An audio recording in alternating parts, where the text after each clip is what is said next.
السلام عليكم. لا تنسوا الاعجاب بالفيديو والاشتراك في القناة تشجيعا لنا لنستمر بنشر المزيد إن شاء الله. تغنى نادي مانشستر سيتي الإنجليزي بنجمه الجزائري رياض محرز الذي يعد أحد أبرز نجوم الكتيبة المدرب بيب غوارديولا بعدما ساهم بتحقيق ثلاثية تاريخية في الموسم الماضي: لقب البريمير ليج، كأس الاتحاد الإنجليزي، ودوري أبطال أوروبا. ونشر الموقع الرسمي لنادي مانشستر سيتي الإنجليزي الاثنين حصيلة نجمه رياض محرز في موسمه الخامس تحت قيادة المدرب الإسباني بيب غوارديولا، حيث استطاع قائد منتخب الجزائر تحطيم الأرقام القياسية في الموسم الماضي.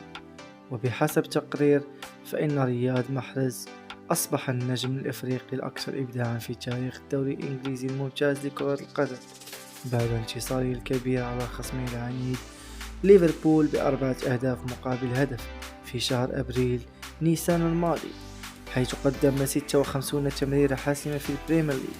وأصبح رياض محرز يمتلك 61 تمريرة حاسمة لرفقائه في نهاية موسم 2022-2023،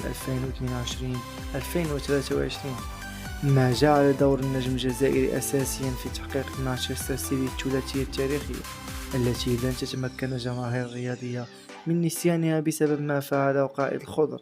ونوه الموقع الرسمي لنادي مانشستر سيتي لأن النجم الجزائري رياض محرز عاد بقوة كبرى في كتيبة المدرب بيب غوارديولا بعد نهاية بطولة كأس العالم 2022 التي أقيمت في قطر، حيث قام بتقديم 10 تمريرات حاسمة، ما جعله أحد أفضل 3 ممررين في البريمير ليج.